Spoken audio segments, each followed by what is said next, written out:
Let's start with the first one. NTP is National Transformation Party. I don't happen to hold any position in NTP. I'm a member. So it cannot be based on personality. The chair is called Brian Ogola. The Secretary General is Agnes Momanyi. So clearly, none of them is me. And then it has a neck and it has a national leadership body. It's a small new party. So it's not based on personality. None of the people I've mentioned you know, but they are Kenyans. And the only reason you don't know them is because they don't hold public office and they are not quote unquote prominent Kenyans, which is also a misnomer because imagine both the people I've not mentioned the treasurer and others they are there, but they are more educated than Oscar Sudi. But you know Oscar Sudi more than you know them. Why? Because unfortunately in Kenya, prominence is based on access to power, those who wield state power, and is also based on how much somebody has grabbed.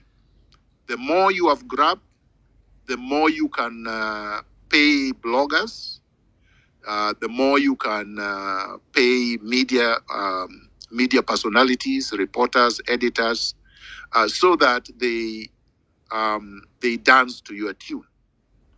Sonko is very well known, but he does not have a quarter of the credentials of the people that I have mentioned. So just to give you the idea that the party is not based on personalities, because if it was, we would have been keen to have prominent names to hold positions because we are only interested in names and how big a name is. So that does not drive the party. The party is committed to socialist ideals and is committed to the principles for which I have enunciated. And there are many other parties that are similarly committed in Kenya. I will go to your second question. Coalition. Am I amenable to having coalitions? You see, the question sounds easier than it is. So let me tell you the difficulty and the problematic of the question. What is a coalition? Ideally, internationally, and I'm going to international best practices, coalitions are normally built between parties, between political movements. Coalitions are not built between individuals. Because are we not supposed to be moving from personality-based politics to ideology and principle-based politics? If we are, then the next question is this. Before you build a coalition between parties, not individuals, you have to interrogate the ideologies of these parties, the manifestos of these parties, and see whether or not you have common things that connect the two of you. So, for example, if our party was to engage in a coalition negotiation, say, for example, with, for example, Wiper or Rigathi Gachagua's party, so DCP, you have to ask the question, do you know DCP's ideology? I honestly don't. Do we know Wiper's ideology? I don't. So, but that is where to begin. Not just whether or not I know Kalonzo Musyoka or Rigathi Gachagua. The question is, what is the ideology? I've placed our ideology on the table. I've never had them place the ideology on the table. They have been interviewed repeatedly. In fact, they are interviewed every week. They speak to the public at churches. Even yesterday, they were at rallies. Did they speak about their ideology? I did not hear. Did they speak about their vision for Kenya? I did not hear. Did they speak about their policies? I did not hear. You see? So before we get to the point of discussing coalitions, we have to discuss policies, we have to discuss ideologies, we have to discuss programs and manifestos. A lot of these people saying they are running for this or that never had manifestos. And people tell me, oh, we don't care about manifesto. How then are you serious when you say one term?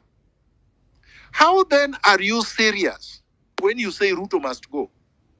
Because if you say Ruto must go, it cannot just be Ruto, Samoe Arap, the person, and not the regime and what the regime represents.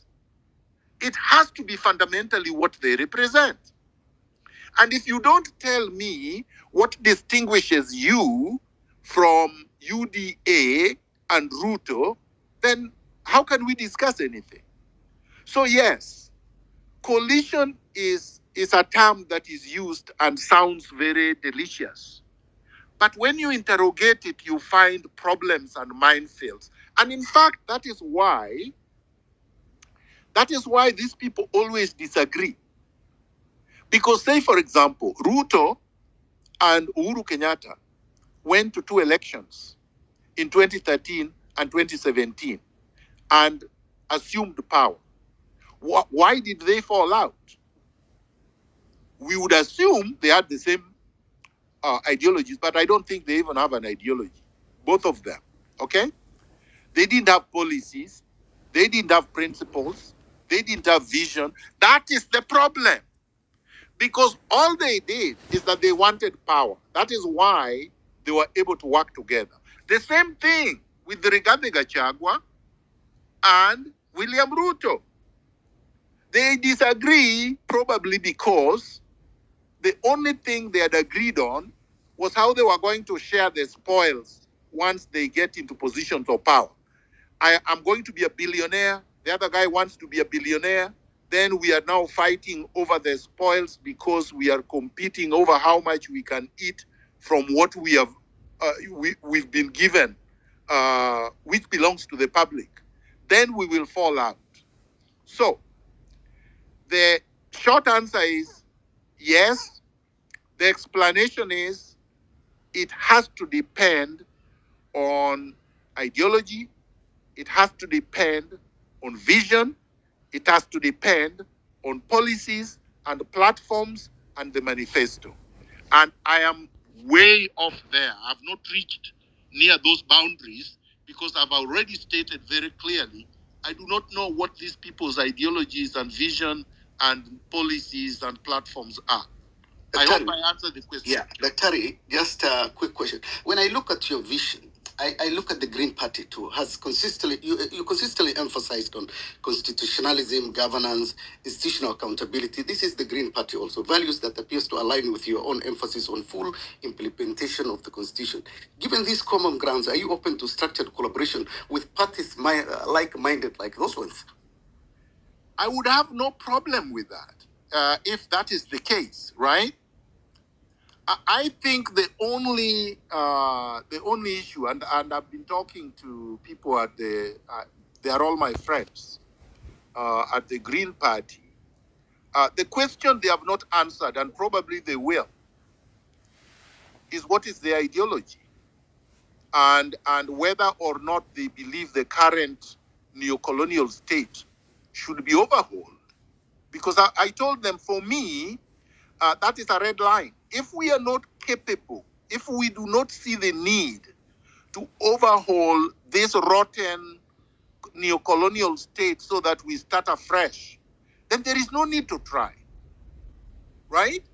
Because what is it that we want if we want to inherit the defective, rotten state in its present rottenness, and so that we do nothing when we get power? Because what is it we want to do with power if you are not capable of transforming the lives of Kenyans? Because you won't be able to do it under the current neo-colonial state. I hope you will agree with me that you cannot do anything if the NIS, you inherit the NIS the way it is, and you do nothing about it. If you inherit the Kenya Police Service the way it is, and you do nothing about it. If you inherit the Kenyan Civil Service the way it is, and you do nothing about it. If you inherit the relationship between the executive and the legislature and the judiciary the way it is, and you continue with this abuse by the executive over all the institutions, and then you tell people that you will be able to deliver to the needs and aspirations of the people, you will be cheating them. And I'm saying I'm not ready to do that. Even if I don't get the power, even if I don't get to be in the coalition that wins, I would not want to join anything that will betray the people simply because I want to be in a cozy position in government.